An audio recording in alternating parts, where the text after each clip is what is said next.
నమస్కారం. నేను వీరవేణి. కారా మాస్టర్ కథలకి స్వాగతం.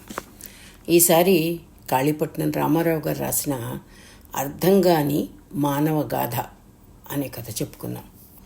ఇది బతికి చెడిన ఒక మానవుడి జీవితం. దీన్ని 1947లో మొదటి ప్రచురణగా రూపవాణి దీపావళి సంచికలోనూ 2005లో మలి ప్రచురణగా రచనలోనూ ప్రచురింపబడింది.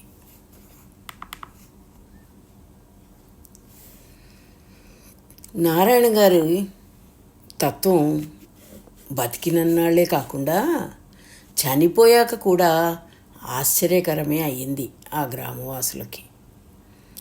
ఇప్పటికీ 15 ఏళ్ల కిందట తను, భార్య, 2 పిల్లలతో వచ్చాడు ఆ గ్రామానికి.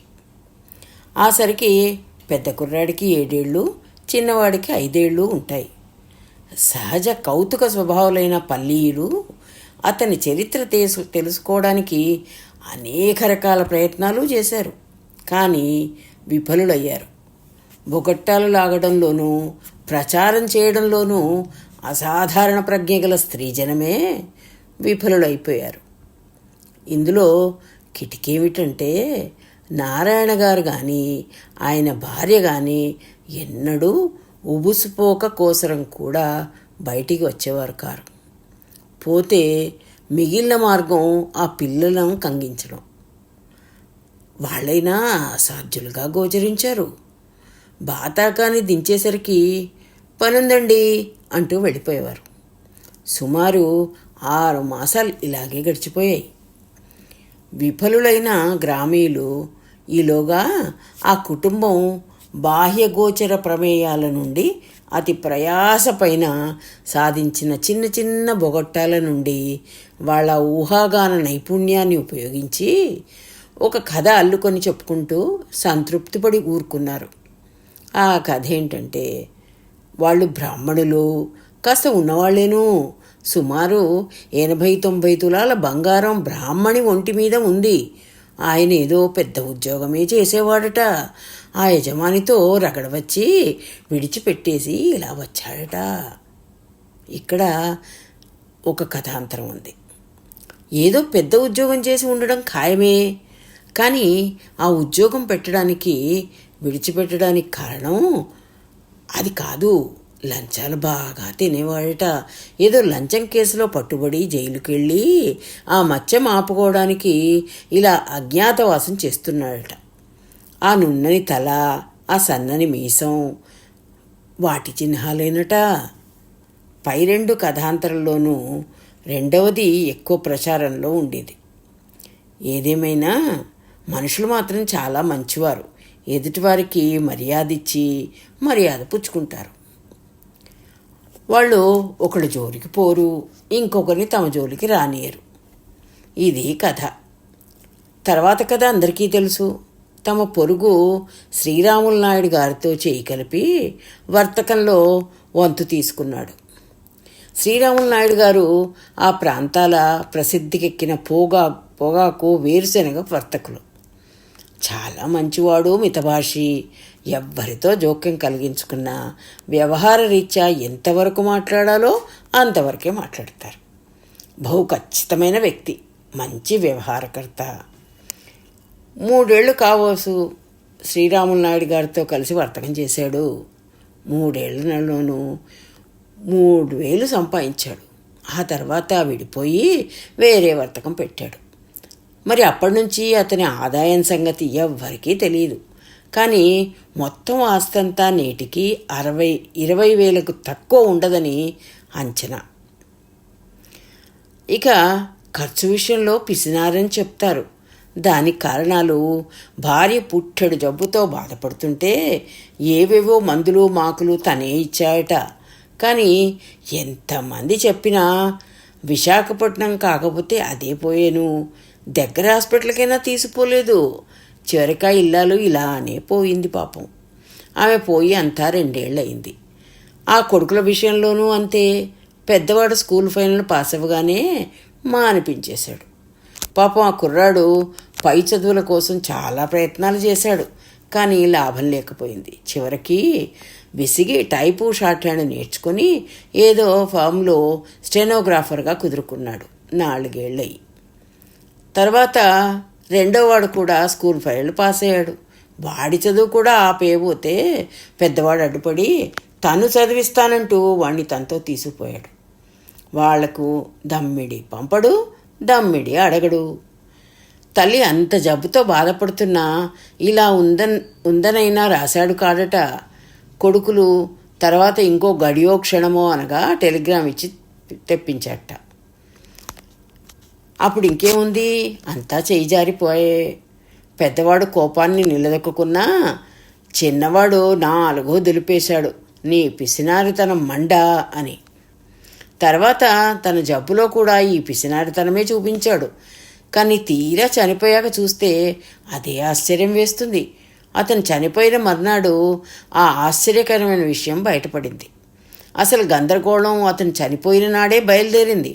డబ్బు అవసరమై ఇనుప బీరువా తెరిస్తే అందులో ఒక్క 50 రూపాయలు మాత్రం ఉన్నాయట. వాటిలో ఒక చీటీ. కర్మ కొరకు వృధా వ్యయం చేయకండి, వీలునామా వ్రాసి ఉంచాను, శ్రీరాములు నాయుడు గారి వద్ద ఉంది అన్న. ఆ సరికి శ్రీరాములు నాయుడు గారు ఊళ్ళో లేరు.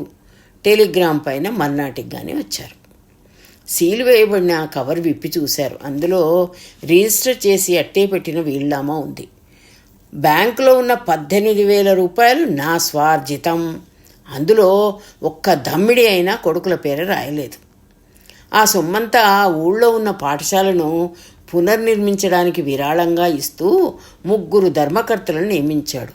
ఒకరు శ్రీరామమూర్తి నాయుడు గారు, 2 ఆ ఊరు కొత్తగా వచ్చిన ఉపాధ్యాయుడు, 3 తన పెద్ద కుమారుడు.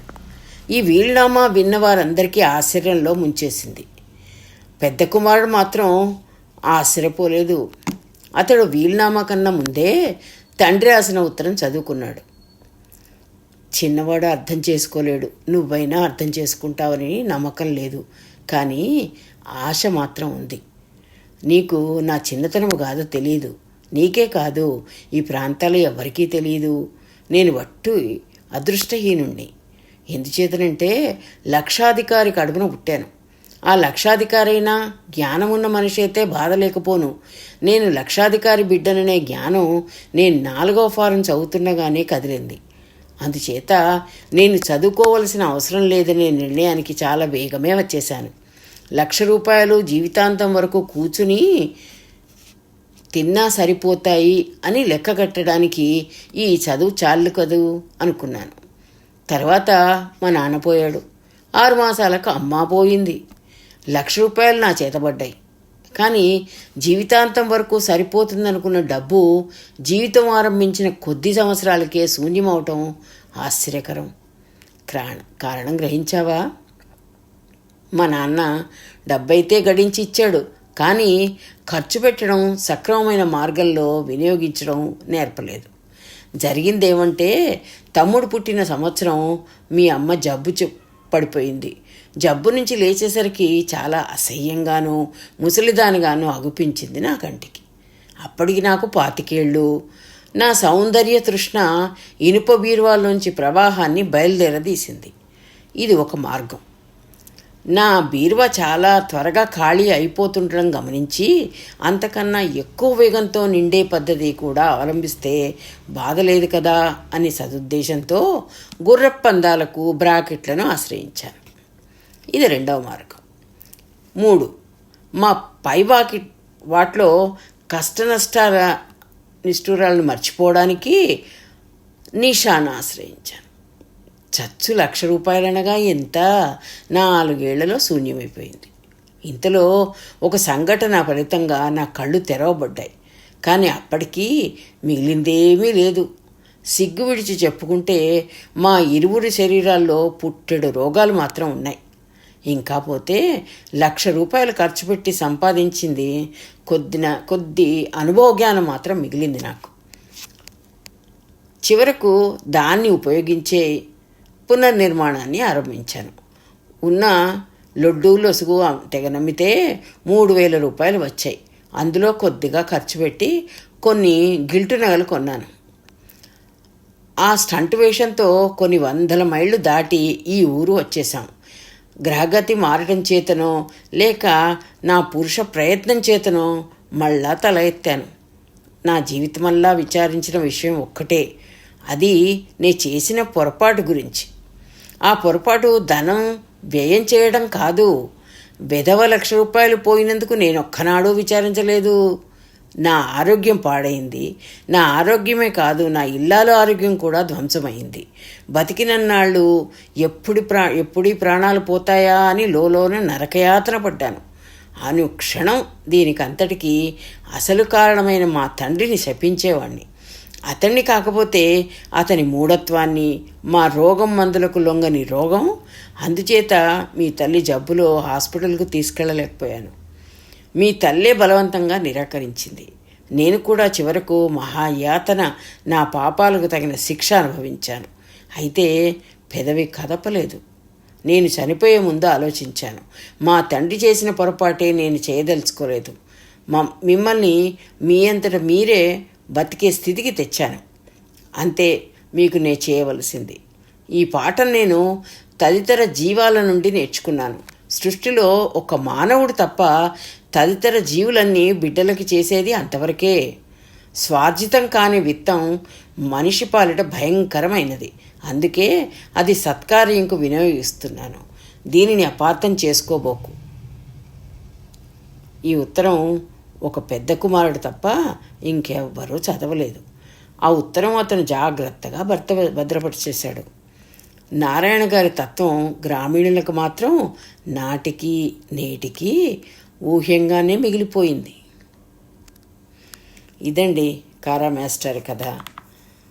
మరి మరో కథతో వస్తాను. సెలవు.